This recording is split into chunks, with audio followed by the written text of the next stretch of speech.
नमस्कार मंडळी, श्री स्वामी समर्थ. ओम नमः शिवाय. आठवड्यातील प्रत्येक दिवस हा कोणत्या ना कोणत्या देवी देवतेला समर्पित असतो. त्याचप्रमाणे सोमवार हा भगवान भोलेनाथांना समर्पित वार आहे. सोमवारी भगवान भोलेनाथांची उपासना आराधना केली जाते. त्यांची कृपा आपल्यावर, आपल्या कुटुंबावर राहावी यासाठी अनेक उपाय सेवा केल्या जातात. आणि भगवान भोलेनाथ देखील आपल्या भक्तांच्या सर्व इच्छा मनोकामना पूर्ण करतात आणि त्यांच्यावरची सर्व संकट दूर करतात. आणि म्हणूनच आपल्या मुलांच्या विवाहातील अडचणी दूर करण्यासाठी जर आपल्या मुलांच्या विवाहामध्ये जर काही कारणानं विलंब होत असेल, कुंडली दोष असेल किंवा जर मनासारखं स्थळ येत नसेल, काही कारणानं ठरलेला विवाह जर मोडत असेल किंवा प्रेमविवाह करायचा असेल त्यामध्ये देखील काही अडचणी येत असतील किंवा इतर काही कारणानं मुलांचा जर विवाह होत नसेल, तर तुम्हाला एक सोमवारी उपाय करायचा आहे. शिवलिंगावर एक वस्तू अर्पण करायची आहे, जेणेकरून भगवान भोलेनाथांच्या कृपेने आपल्या मुलांच्या विवाहातील अडचणी दूर होतील आणि आपल्या मुलांचा देखील शिव पार्वतीसारखा जोडा जमेल. शिवलिंगावर कोणती अशी वस्तू अर्पण करायची आहे याविषयीची माहिती जाणून घेण्याकरता व्हिडिओ शेवटपर्यंत पहा. त्याचबरोबर चॅनलवर जर नवीन असाल तर चॅनलला सबस्क्राईब करा, जेणेकरून आपले असेच येणारे नवनवीन माहितीमय आणि भक्तिमय व्हिडिओ तुमच्यापर्यंत पोहोचत राहतील. तसेच व्हिडिओ पाहताना व्हिडिओला लाईक करा आणि कमेंटमध्ये ओम नमः शिवाय लिहायला विसरू नका. आपली मुलं विवाह योग्य झाली की आईवडिलांना काळजी लागते ते आपल्या मुलांच्या लग्नाची. आपल्या मुलांना योग्य जोडीदार मिळावा आणि आपल्या मुलांचा सुखाचा संसार व्हावा अशी सर्वच आईवडिलांची इच्छा असते आणि त्यानुसारच आईवडील आपल्या मुलांसाठी स्थळ देखील पाहत असतात. परंतु काही अशा अडचणी निर्माण होतात ज्यामुळं आपल्या मुलांच्या विवाहामध्ये विलंब होतो आणि आपल्या मुलांचं योग्य वयात लग्न व्हावं म्हणूनच आपल्याला काही उपाय करायचे आहेत. त्यापैकीच हा एक उपाय. तर आपल्याला शिवलिंगावर एक वस्तू अर्पण करायची आहे. तर हा उपाय तुम्हाला कधी करायचा आहे हे तर तुम्हाला समजलेच असेल. तर हा उपाय आपल्याला करायचा आहे सोमवारी.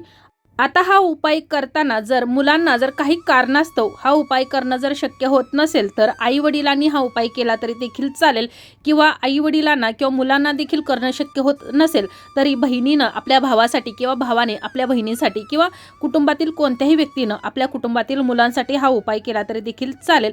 उपाय करताना फक्त अशा प्रकारे करायचा आहे की आपल्या आजूबाजूच्या म्हणजेच कुटुंबाच्या व्यतिरिक्त बाहेरच्या कोणालाही आपण हे उपाय कशासाठी करत आहोत हे समजणार नाही. या पद्धतीने तुम्हाला हा उपाय करायचा आहे.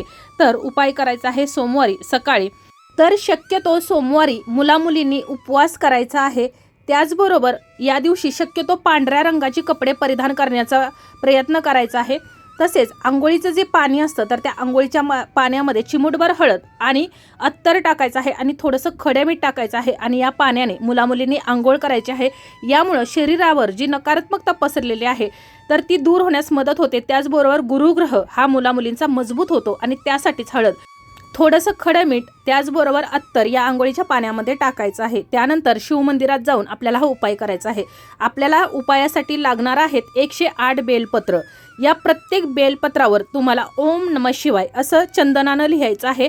कुंकवाचा कुठेही वापर करायचा नाही. कुंकू हे भगवान भोलेनाथांच्या शिवलिंगावरती अर्पण केलं जात नाही, म्हणजे शिवलिंगाला लावलं जात नाही. तर आपल्याला चंदनाने या बेलपत्रावरती 108 बेलपत्रावरती ओम नमः शिवाय हा मंत्र लिहायचा आहे. त्याचबरोबर एक पिंपळाचं पान घ्यायचं आहे. या पिंपळाच्या पानावरती 2 अखंड लवंगा, कुठेही तुटलेल्या, खराब झालेल्या, किडलेल्या नसाव्यात, 2 अखंड लवंगा, 2 हिरव्या वेलच्या ठेवायच्या आहेत आणि 2 काळी मिरी ठेवायच्या आहेत. आता या 2 लवंगा ज्या ठेवणार आहोत, अखंड लवंगा, तर या लवंगाचा जो पुढचा भाग आहे तर तो तुम्हाला मधामध्ये बुडवायचा आहे आणि मधामध्ये बुडवलेले 2 अखंड लवंगा तुम्हाला या पिंपळाच्या पानामध्ये ठेवायच्या आहेत. त्याचबरोबर मी ज्या बाकीच्या वस्तू सांगितलेल्या आहेत त्या ठेवायच्या आहेत आणि 11 पिवळ्या केलेल्या अक्षता तुम्हाला या पिंपळाच्या पानावर ठेवायच्या आहेत. त्यानंतर तुमच्या मुलांच्या विवाहासंबंधी जी काही अडचण असेल, म्हणजेच कुंडली दोष असेल किंवा प्रेमविवाह करायचा आहे त्यामध्ये अडचण येत असेल किंवा इतर कोणतीही जर अडचण असेल, मनासारखं स्थळ येत नसेल, तर तुम्हाला ते एका शब्दामध्ये चंदनाने या पिंपळाच्या पानावरती लिहायचं आहे. आणि मी ज्या आता काही वस्तू सांगितलेल्या आहेत तर त्या वस्तू सर्व या पिंपळाच्या पानावरती ठेवायच्या आहेत. त्यानंतर आपल्या जवळपास असणाऱ्या शिवमंदिरामध्ये जायचं आहे. त्या ठिकाणी गेल्यानंतर सर्वप्रथम तर शिवलिंगावरती तुम्हाला अभिषेक करायचा आहे. तुम्ही पाण्याने करू शकता, पंचामृताने करू शकता. त्यानंतर भगवान भोलेनाथांची विधीपूर्वक पूजा करायची आहे, म्हणजेच त्यांना प्रिय असणाऱ्या सर्व वस्तू अर्पण करायच्या आहेत. फुलं अर्पण करायची आहेत, त्याचबरोबर धतुरा अर्पण करायचा आहे, धूप दीप दाखवायचा आहे. विधीपूर्वक पूजा झाल्यानंतर शिवलिंगासमोर बसून हे जे आपण 108 बेलपत्र आणलेले आहेत, ज्यावरती आपण चंदनानं ओम नमः शिवाय असा मंत्र लिहिलेला आहे. तर ते प्रत्येक जे बेलपत्र आहे तर ते शिवलिंगावरती अर्पण करायचं आहे. प्रत्येक बेलपत्र अर्पण करताना ओम नमः शिवाय या मंत्राचा जप करायचा आहे. 108 बेलपत्र अर्पण करताना तुम्हाला 108 वेळा ओम नमः शिवाय या मंत्राचा जप करायचा आहे. त्यानंतर आपण जे पिंपळाचं पान आणलेलं आहे आणि त्याच्यावरती ज्या वस्तू ठेवलेल्या आहेत तर ते अशोक सुंदरी ज्या ठिकाणी आहे तर त्या ठिकाणी ठेवायचं आहे. आता अशोक सुंदरी हे स्थान हे शिवलिंगावरती कोणत्या ठिकाणी आहे हे अनेकांना माहीत नसतं. तर शिवलिंगाच्या खालच्या बाजूला जिथून पाणी वाहून जाते तर त्या ठिकाणी अशोक सुंदरीचं स्थान असतं. तर शिवलिंगावर पाणी अर्पण करताना अशोक सुंदरीला जल अर्पण केल्यानं पार्वती मातेचे दुःख म्हणजे शोक दूर झाला होता, म्हणूनच त्यांना अशोक सुंदरी असं नाव पडलं. तर अशोक सुंदरी ही भगवान शिव आणि माता पार्वती यांची कन्या आहे असं पद्मपुराणात तिची कथा देखील सांगितली जाते. त्याचबरोबर माता पार्वतीचे स्वरूपही या ठिकाणी आहे असं मानलं जातं, जिथे जल अर्पण केल्यानं आपल्या सर्व दुःखांचा अंत होतो. आणि म्हणूनच आपल्याला हे जे पिंपळाचं पान आहे ज्यावरती आपण या सर्व वस्तू ठेवलेल्या आहेत तर हे पिंपळाचं पान आपल्याला त्या ठिकाणी ठेवायचं आहे. आता हे ठेवत असताना तुम्ही एखाद्या पांढऱ्या रंगाच्या रुमालामध्ये किंवा पिवळ्या रंगाच्या रुमालामध्ये कपड्यामध्ये नवीनच वस्त्र असावं, तर त्यामध्ये तुम्हाला हे पिंपळाचं पान ठेवून त्यावरती मी ज्या काही वस्तू सांगितलेल्या आहेत तर त्या सर्व वस्तू ठेवून तुम्हाला या अशोक सुंदरीवरती ठेवायचं आहे. जर तुम्हाला अशोक सुंदरीवरती हे ठेवणं शक्य होत नसेल तर तुम्ही शिवलिंगावरती जरी म्हणजे शिवलिंगाजवळ जरी ठेवलं तरी देखील चालू शकतं. त्याचबरोबर इच्छित जोडीदार मिळवण्यासाठी किंवा विवाहामध्ये येणारे अडथळे दूर करण्यासाठी तुम्हाला 7 किंवा 11 सोमवार हा उपाय करायचा आहे. त्याचबरोबर या उपायासोबतच तुम्हाला माता पार्वतीची देखील पूजा करायची आहे.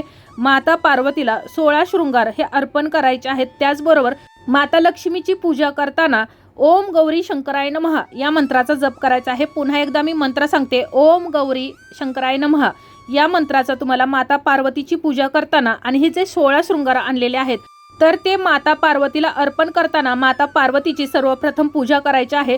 तसेच ओम गौरी शंकराय नमः या मंत्राचा जप करायचा आहे. पुन्हा एकदा मी मंत्र सांगते, ओम गौरी शंकराय नमः या मंत्राचा तुम्हाला या ठिकाणी बसून जप करायचा आहे. म्हणजेच भगवान शिव आणि माता पार्वतीची तुम्हाला दोघांची पूजा करायची आहे. आणि अगोदर सांगितलं त्याप्रमाणे तुम्हाला 11 किंवा 7 ज्याप्रमाणे तुम्हाला शक्य होईल तर तेवढे सोमवार तुम्हाला हा उपाय करायचा आहे. अगदी साधा सोपा उपाय आहे. माता पार्वतीला 16 शृंगार अर्पण केल्यानं विवाह योग लवकर जुळून येतो.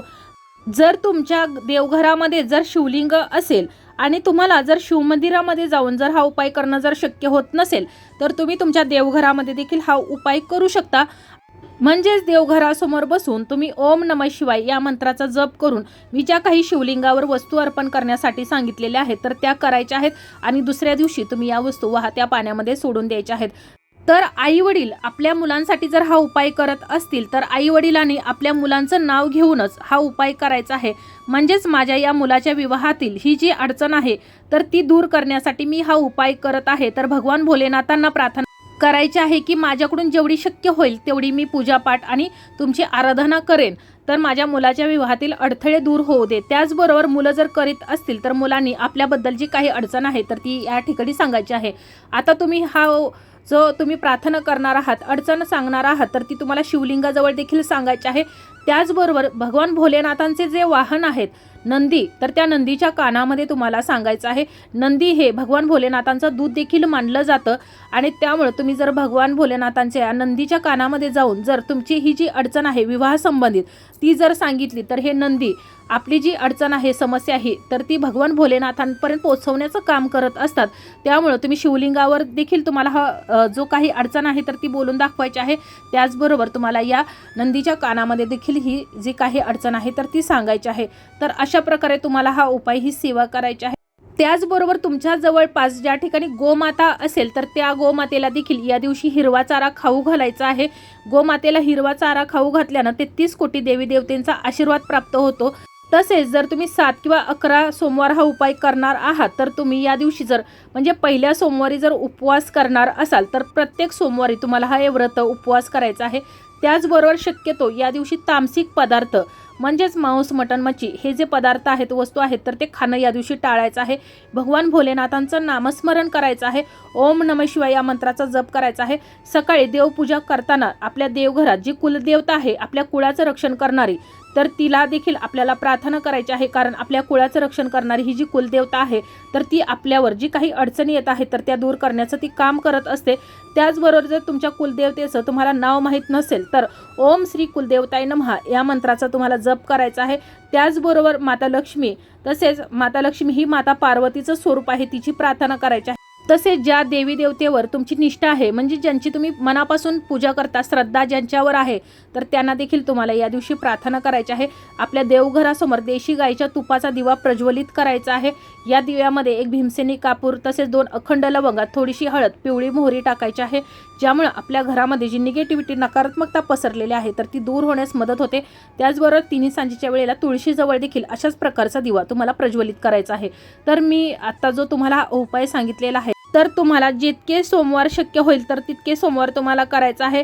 या उपायाच्या दरम्यान जर तुमच्या मुलामुलींचा जर विवाह झाला तर मुलामुलीने म्हणजे जोडीनं जाऊन या शिवलिंगाची तुम्हाला पूजा करायची आहे आणि आपण केलेली ही सेवा पूर्ण झाली असं या भगवान भोलेनाथांना तुम्हाला सांगायचे आहे। त्याचबरोबर कोणताही उपाय सेवा करताना मनापासून आणि श्रद्धेने करायचे आहे। त्याचबरोबर नुसते उपाय आणि सेवा करून चालत नाही, तर त्याला मेहनतीची देखील तितकीच जोड असायला हवी। तसेच उपाय करताना आपण फक्त आपल्यापुरतेच उपाय करायचे आहेत, सर्वांना सांगून कोणतेही उपाय करायचे नसतात, जेणेकरून आपण केलेल्या उपायाचं आपल्याला फळ प्राप्त होईल।